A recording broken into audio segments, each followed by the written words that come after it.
जो रेस्टोरेशन हम कर चुके हैं, रेनेसांस एंड जैकोबियन। रेनेसांस भी हम बहुत सारा कर चुके हैं actually. Jacobean, please put your phone on silent, all of you. सब लोग अपने अपने फोन साइलेंट पे करो। अब एक चीज देखो, इससे पहले कि शेक्सपियर के प्लेज आए,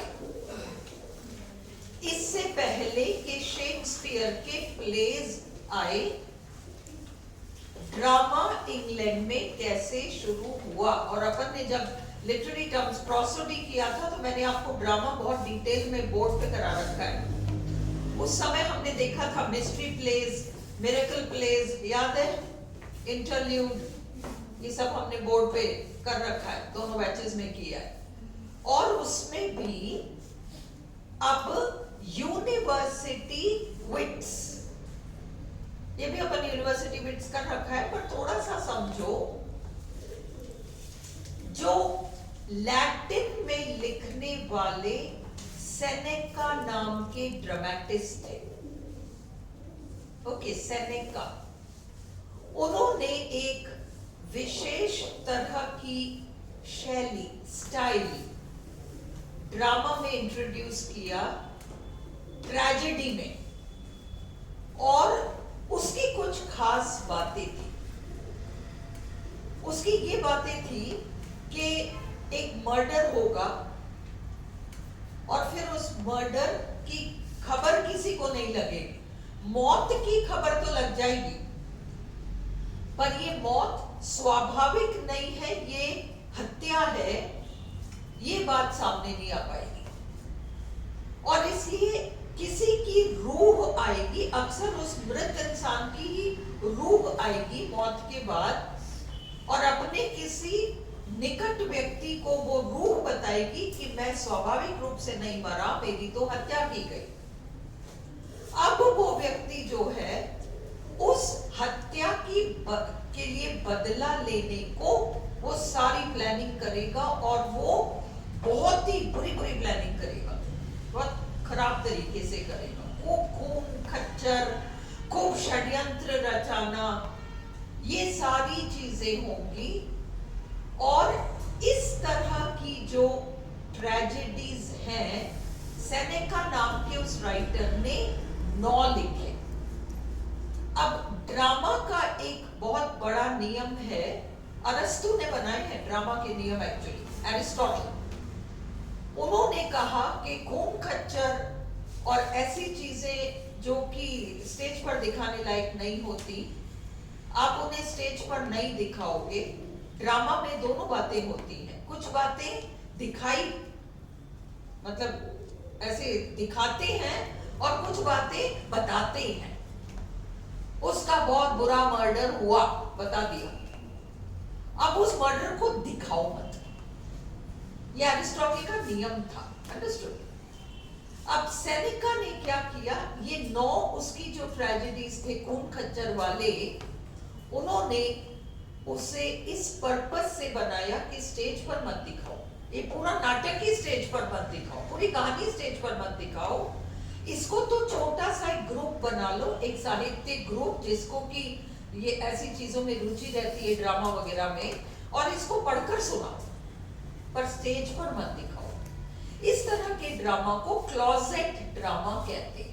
क्लोजेट, CLOSET, क्लोजेट ड्रामा, ये 9 थी संख्या में, सेनेका की थी, ठीक है। अब इसके बाद इंग्लैंड में ट्रेजेडी के नाम पर सबसे पहला ड्रामा, जो मैंने इंस्टा पे डाला था ना एक, तो उसमें आपका फर्स्ट ट्रेजेडी इन इंग्लिश गॉर्बोडक नाम का एक प्ले था, गॉर्बोडक, अंडरस्टूड। इसको 2 वकीलों ने मिलकर लिखा था, Thomas Norton and Thomas Sackville नाम के 2 वकीलों ने मिलकर लिखा है। याद रखो, फर्स्ट इंग्लिश ट्रेजेडी गॉर्बोडक है, पर फर्स्ट रिवेंज ट्रेजेडी गॉर्बोडक नहीं है।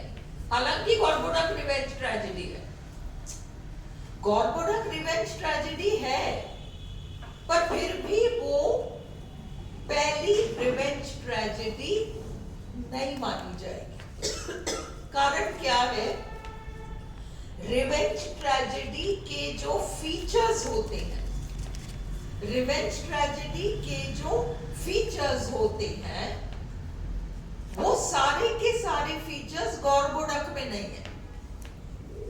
यू मर्डर तो है, खून खच्चर तो है, पर खून खच्चर हो जाने से, और खून खच्चर बदला बदला इसी पर्पस से है, पर खून खच्चर हो जाने से वो रिवेंज ट्रेजेडी नहीं कहला सकती। इसमें ये वाला फीचर तो नहीं है, इसमें ये वाला फीचर तो नहीं है। रिवेंज ट्रेजेडी में तरह तरह के षड्यंत्र रचाए जाते हैं, वो सारा तो है नहीं। तो क्योंकि ये सारी अन्य फीचर्स नहीं है, इसलिए गॉर्बोडक फर्स्ट रिवेंज ट्रेजेडी नहीं कहला पाएगा। और सबसे पहला रिवेंज ट्रेजेडी आपका थॉमस किड का, थॉमस किड का जो प्ले है द स्पेनिश ट्रेजेडी, वो आपका फर्स्ट रिवेंज ट्रेजेडी कहलाएगा। उसने हूबहू एज इट इज सेनेकन सारे नियमों की पालना करी है। और एक बार थॉमस किड ने क्या उसकी पालना करी, अब पीछे आने वाले राइटर्स थॉमस किड के नियमों की पालना करने लग जाएंगे। उसमें से एक थे शेक्सपियर का जो प्ले है हैमलेट, उसमें उन्होंने फॉलो करने की कोशिश की। फिर भी शेक्सपियर ने एक जगह थोड़ा सा उसको अलग कर दिया, जिसकी वजह से शेक्सपियर का हैमलेट पूरी तरह से रिवेंज ट्रेजेडी नहीं कहला पा रहा। ट्रेजेडी तो है और उसमें रिवेंज लेने की बात तो है, पर रिवेंज ट्रेजेडी के सारे नियमों की पालना नहीं कर पा रहा।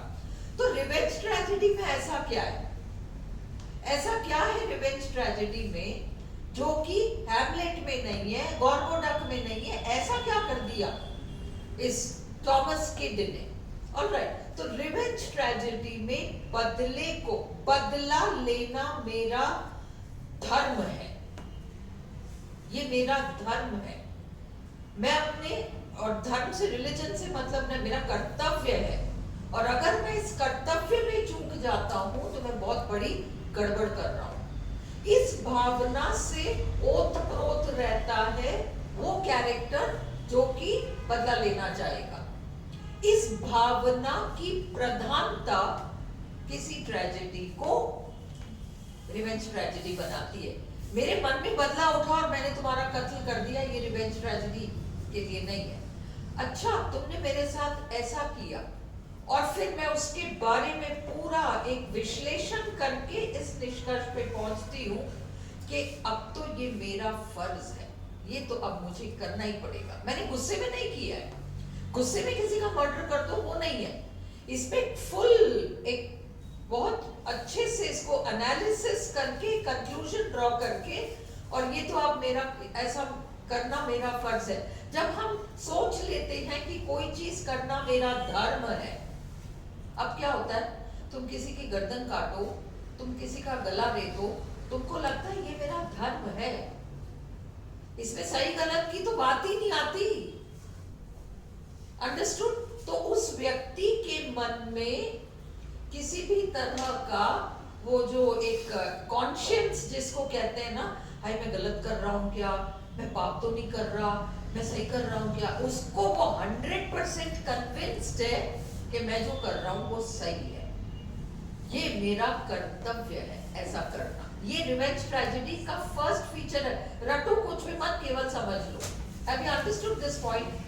तो हैमलेट क्यों नहीं है रिवेंज ट्रेजेडी? क्योंकि हैमलेट को कई मौके मिलते हैं अपने चाचा की हत्या करने को। चाचा ने पिताजी की हत्या करी है, तो हैमलेट नाम के प्ले में, शेक्सपियर का प्ले है, हैमलेट को अनेक मौके मिलते हैं चाचा की हत्या करने में। हर बार रुक जाता है ये सोचकर कि कहीं मैं ऐसा करके गलत तो नहीं कर जाऊंगा। ये फीलिंग जो है रिवेंज ट्रेजेडी की हीरो में नहीं होती। इसलिए हैमलेट रिवेंज ट्रेजेडी होते हुए भी 100% हम नहीं कह पा रहे, जैसा कि हम स्पेनिश ट्रेजेडी के बारे में कह पा रहे। और गॉर्बोडक जो है वो कैसी कहानी है भाई? गॉर्बोडक एक राजा का नाम है, उसके दो पुत्र हैं, फेरेक्स और पोरेक्स। फेरेक्स और पोरेक्स, और राज्य का बंटवारा होगा, और राज्य का बंटवारा होगा, फिर खून खच्चर वो सब होगा।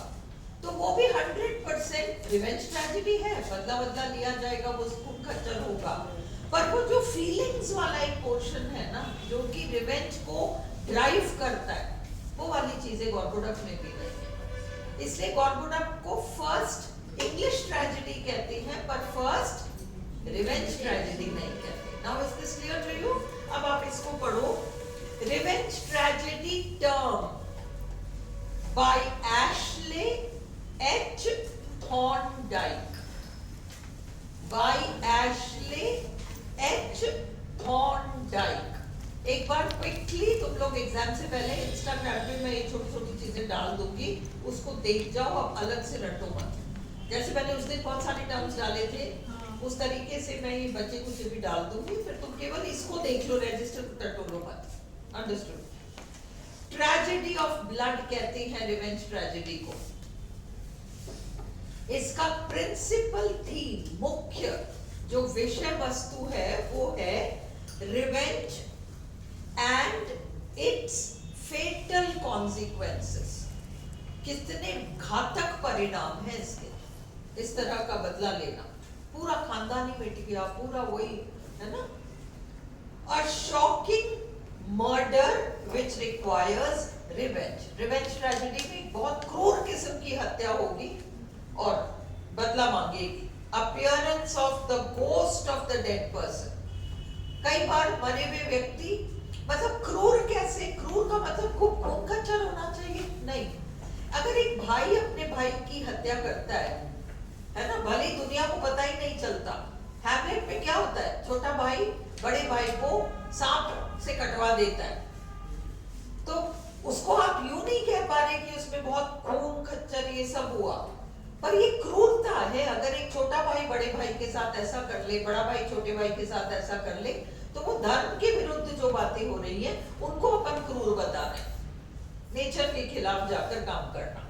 तो इसलिए अ shocking murder which requires revenge, बदले की जरूरत है। Appearance of the ghost of the dead person, मरे हुए व्यक्ति की रूह आके बताएगी कि मेरी हत्या हुई थी। Revenge is a sacred mission, ये मेरा धर्म है, इस कारण से sacred, पवित्र, और मिशन, मैंने जुनून सवार है कि ये काम तो करना ही है। अगला, play with in a play.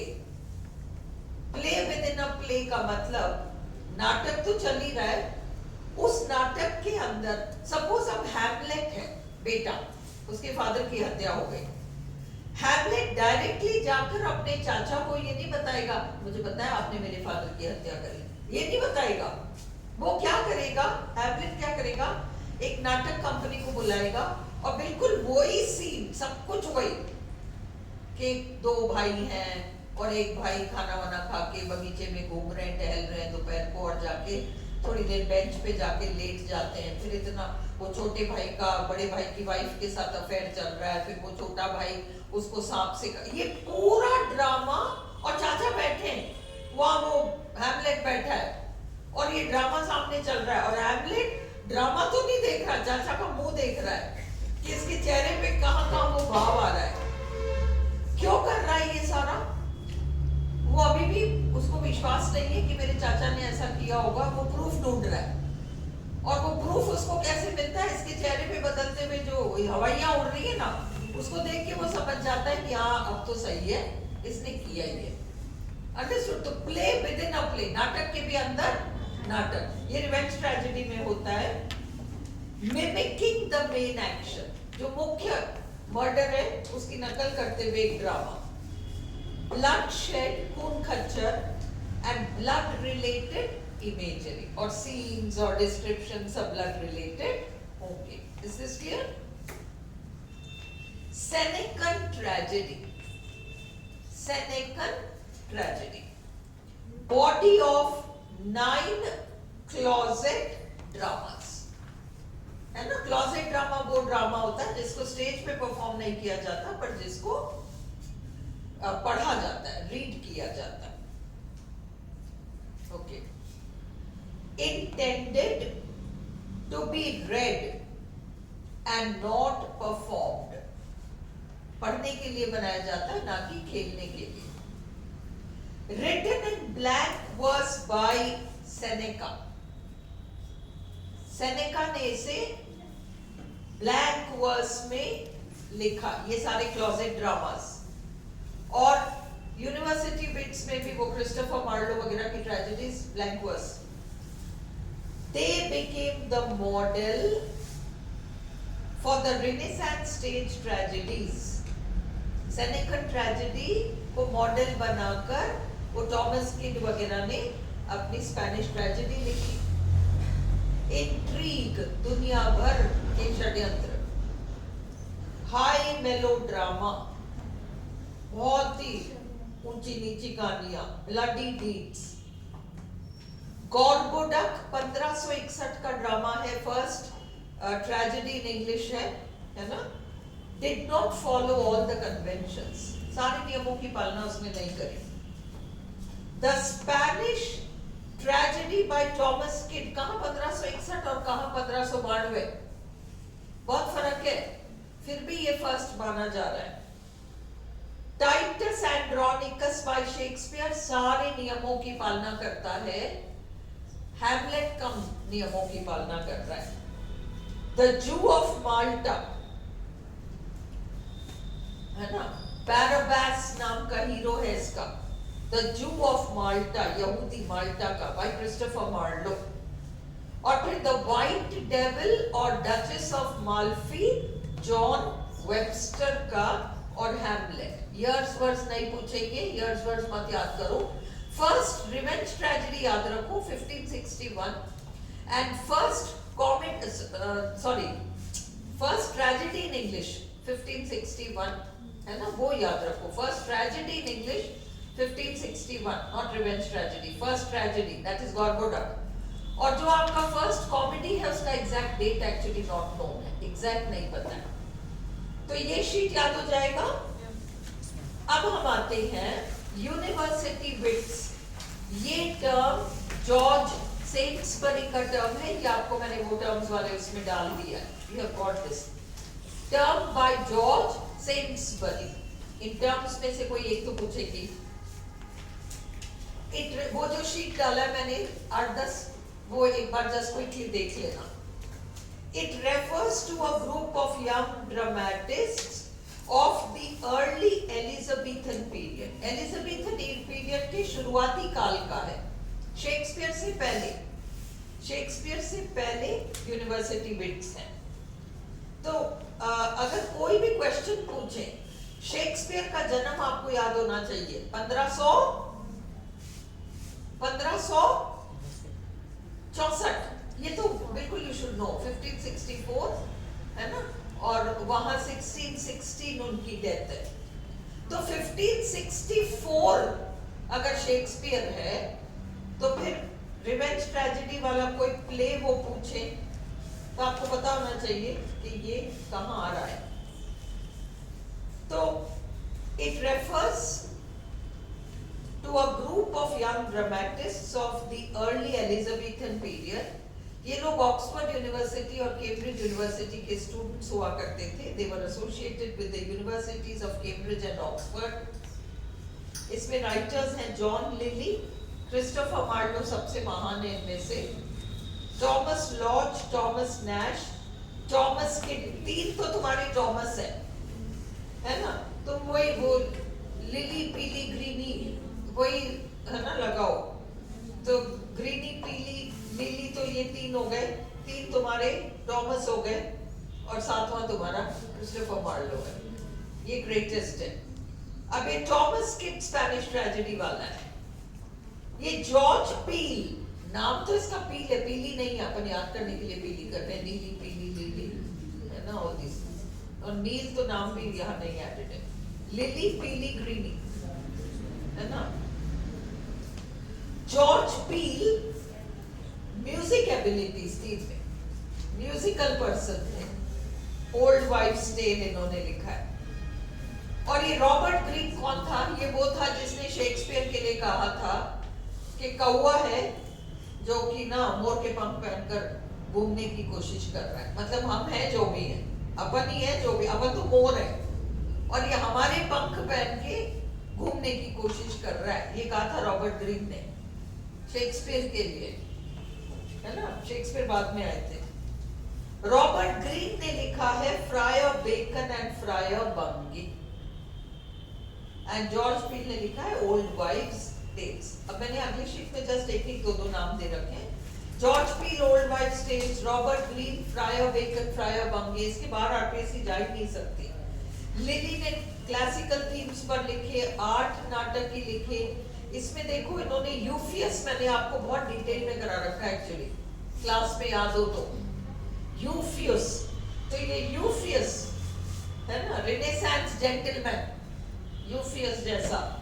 तो एंडीमियन इनका प्ले है, Midas, the Man in the Moon, Euphues. इन्होंने ब्लैंक वर्स अपनी कॉमेडीज में यूज करी। Christopher Marlowe, true founder of popular English drama, हाँ, उन्होंने ब्लैंक वर्स का यूज किया ट्रेजेडीज में। अब इसमें ज्यादा से ज्यादा वो पूछ सकते हैं ओल्ड वाइव्स टेल, जो कि जॉर्ज पील का है, और ज्यादा से ज्यादा वो आपसे पूछ सकते हैं फ्रायर बेकन फ्रायर बंगे, जो कि रॉबर्ट ग्रीन का है। ग्रेटेस्ट कौन था यूनिवर्सिटी विट्स में से, ये पूछ सकते हैं मार्लो। और वो ये पूछ सकते हैं कि इन 4 राइटर्स में से कौन सा यूनिवर्सिटी विट तो था, परंतु वो यूनिवर्सिटी एजुकेटेड नहीं था। यूनिवर्सिटी विट्स में से वो 4 नाम दे देंगे और आपसे पूछ सकते हैं कि इन 4 में से कौन सा राइटर है जो कि यूनिवर्सिटी विट तो कहलाता है पर एक्चुअली यूनिवर्सिटी एजुकेटेड व्यक्ति नहीं है। Thomas kid. अंडरस्टूड? क्वेश्चन बना के दे रखा है, क्लास में नोट्स में भी है ये चीज आपके पास। ऑलराइट, तो now let us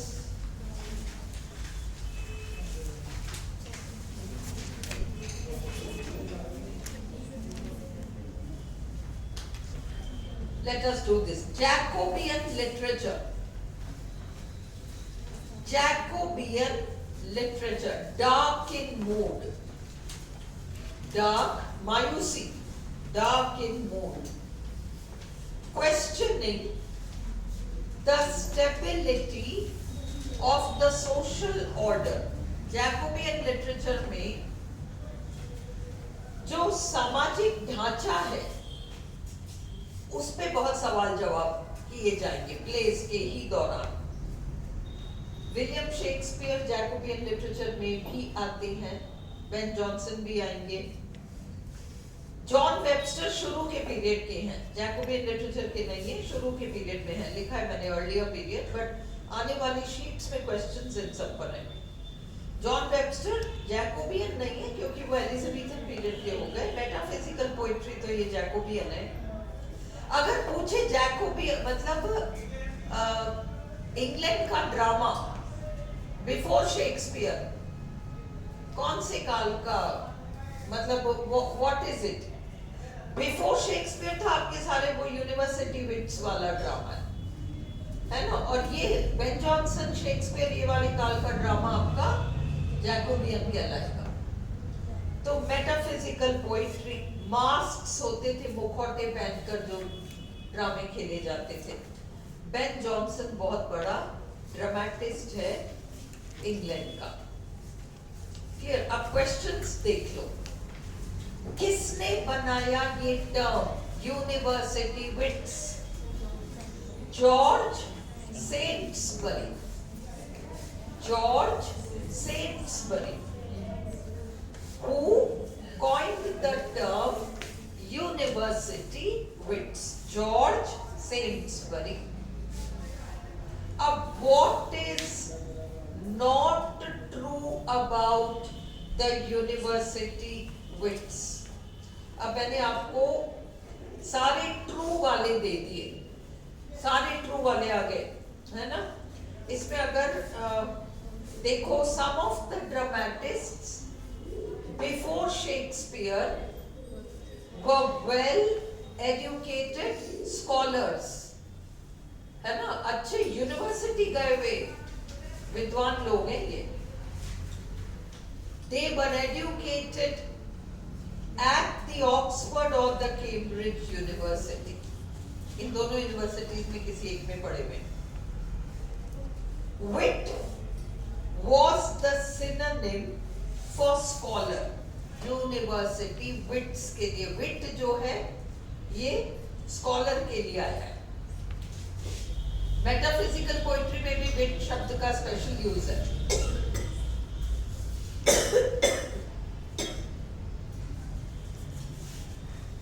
Marlowe, Lyly, पील,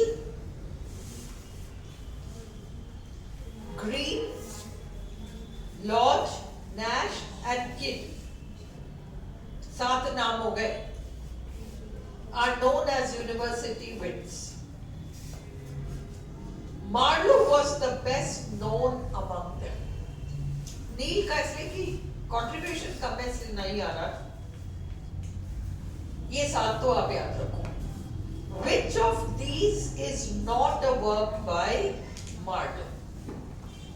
डॉक्टर फॉस्टस मार्लो ने लिखा है, जू ऑफ माल्टा मार्लो ने लिखा है, एडवर्ड सेकंड मार्लो ने लिखा है, टैबरलेन मार्लो ने लिखा है, ट्रेजेडी ऑफ टीटो लिखा है। स्पेनिश ट्रेजेडी बुक ऐसा कुछ नहीं पूछेंगे कि क्योंकि आपको बीए लेवल तक उनको पूछना है, उनको बीए लेवल तक आपसे लिटरेचर पूछना है, इसलिए वो ऐसा कोई नाम देंगे जो कि आपको वैसे ही पता होना चाहिए। आपको वैसे ही पता होना चाहिए first revenge tragedy Spanish tragedy है और टॉमस किड ने लिखा है, तो फिर वो क्रिस्टोफर मार्लो की लिस्ट में कैसे आ जाएगा, वो ढूंढो।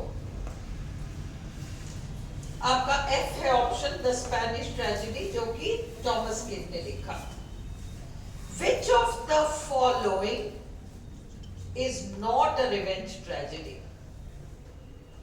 अब वो चौथा कोई स्पेनिश ट्रेजेडी रिवेंज ट्रेजेडी है, Duchess of Malfi, the white Devil, Gorboduc, Hamlet. Okay, तो ये सारा ही आपका रिवेंज ट्रेजेडीज है, कुछ और उठा के दे देंगे।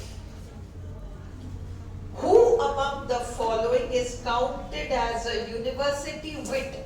माना तो उसको यूनिवर्सिटी विट जाता है, but did not study, मतलब he did not go to university at all. Oxford university में तो खैर गए ही नहीं, वो है टॉमस किड। क्लियर है? Which of these is not true about the Spanish tragedy?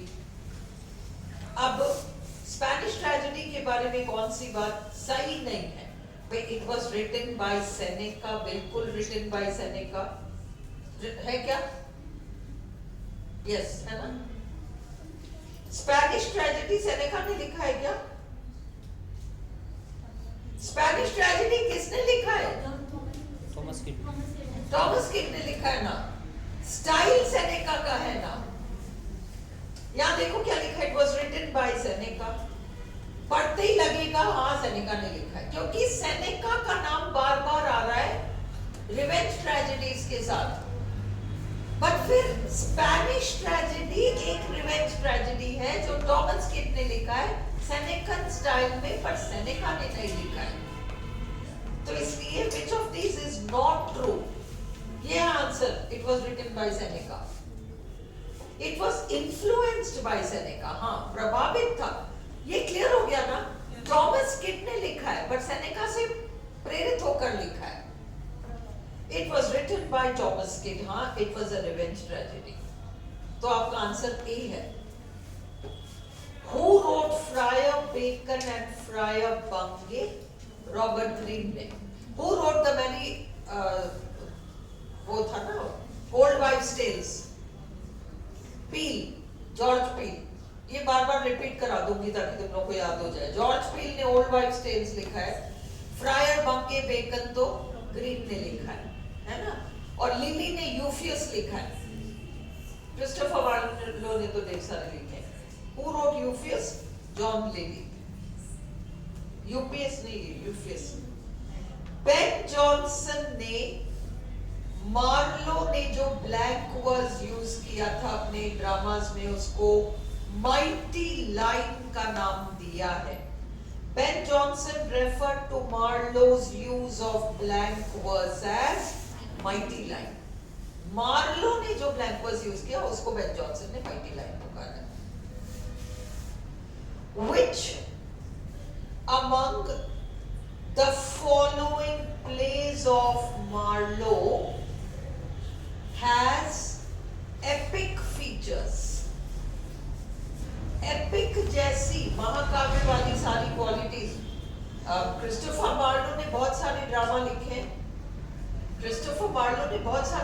लिखे हैं. पर एक ये जो है इनमें बिल्कुल एपिक जैसी बातें हैं, महाकाव्य वाली सारी बातें वो टैम्बरलेन में है. The hero of Marlowe's Tamburlaine was born as a, पैदा तो वो एक गडरिया होता है, फिर जिस वक्त वो प्ले स्टार्ट होता है उस वक्त वो एक घुमक्कड़ चोर है, डाकू टाइप इंसान है, वो बैंडिट है ना, वैसा है ये. और बाद में ये बच जाता है Shepherd. Who among the university wits, Shepherd birth है इसका, फिर इसका ग्रोथ है पूरा. Who among the university wits was known for his musical abilities? George Peele. George Peele musical abilities, और जॉर्ज पील का प्ले ओल्ड वाइफ्स टेल्स, ये मैं याद करा देती हूँ अभी. जॉर्ज पील तो म्यूजिकल एबिलिटीज प्लस उसने लिखा है old wives tales. Robert Greene था जिसने शेक्सपियर को बोला था कौवा है मोर के पंख पहन के घूमता है ना, और उसने लिखा था फ्रायर बंगे फ्रायर बेकर, है ना, जिसने कहा था मोर के पंख पहन के घूमता है उसने फ्रायर बेकन एंड फ्रायर बंगे लिखा है. और यूफियस लिली ने लिखा है.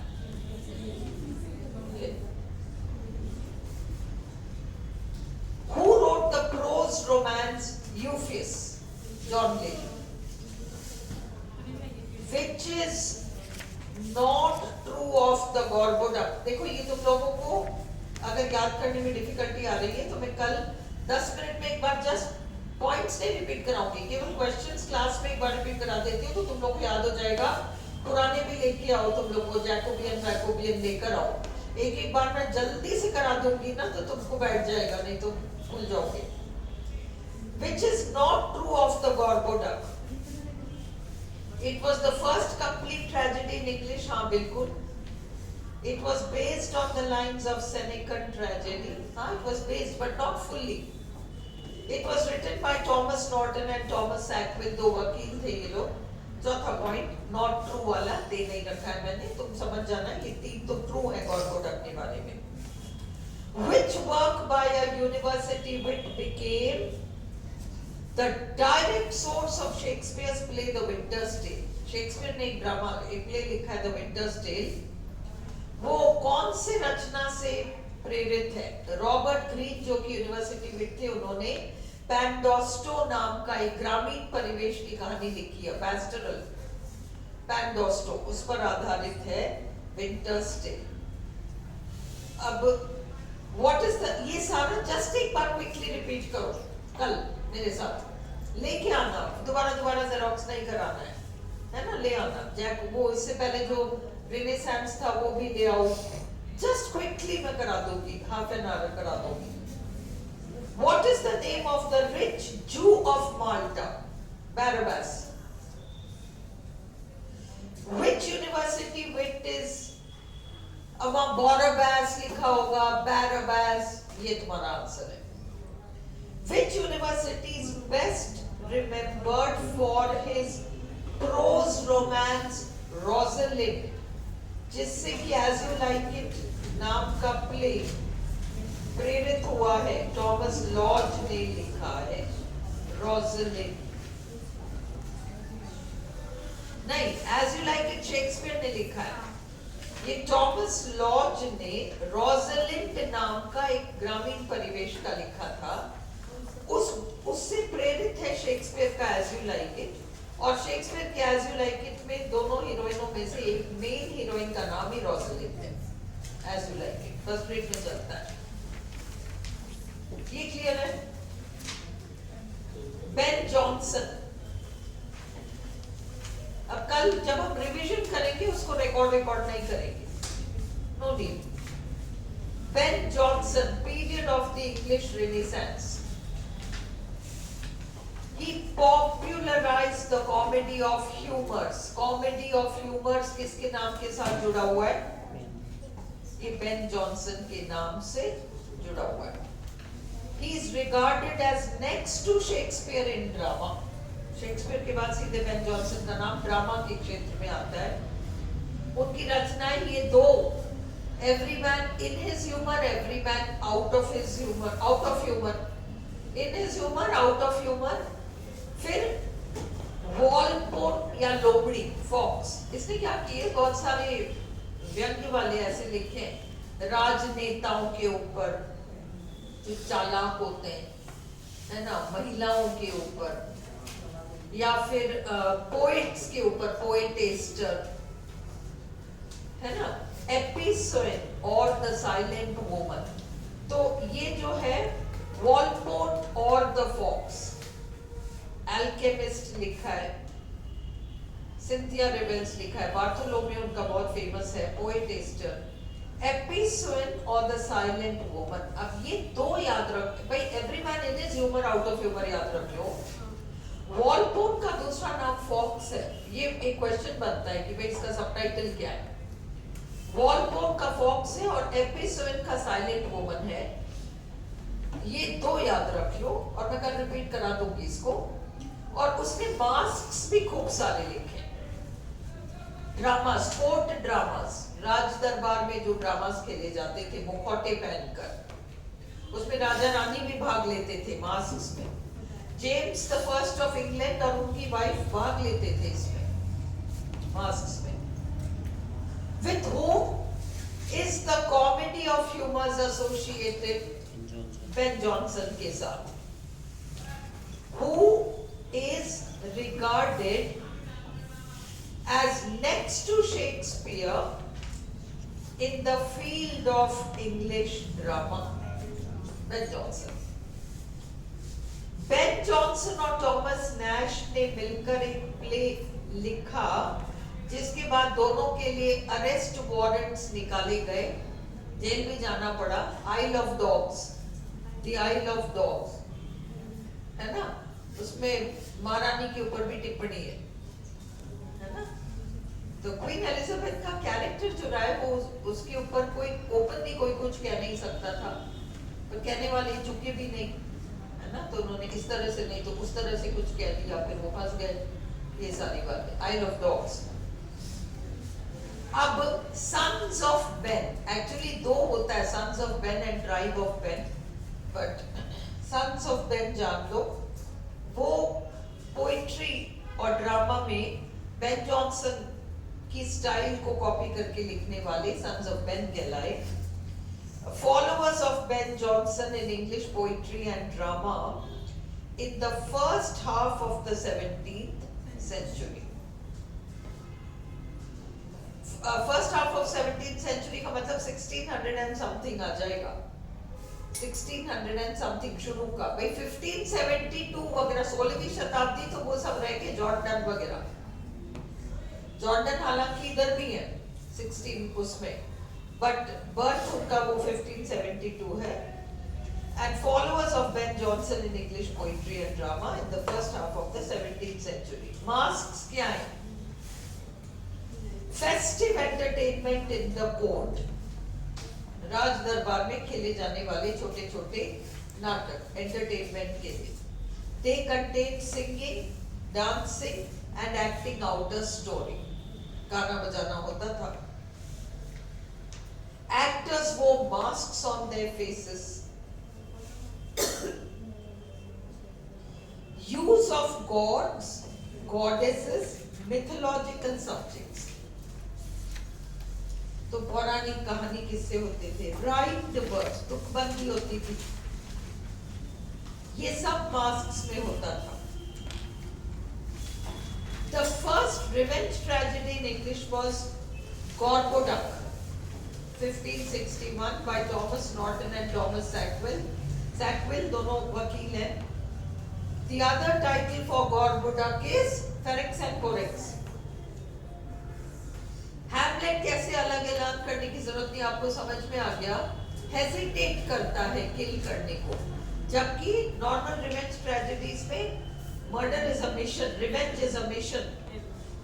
Revenge is a sacred mission in other tragedies. In Hamlet, conscience interferes. अब बंद कर दो वीडियो.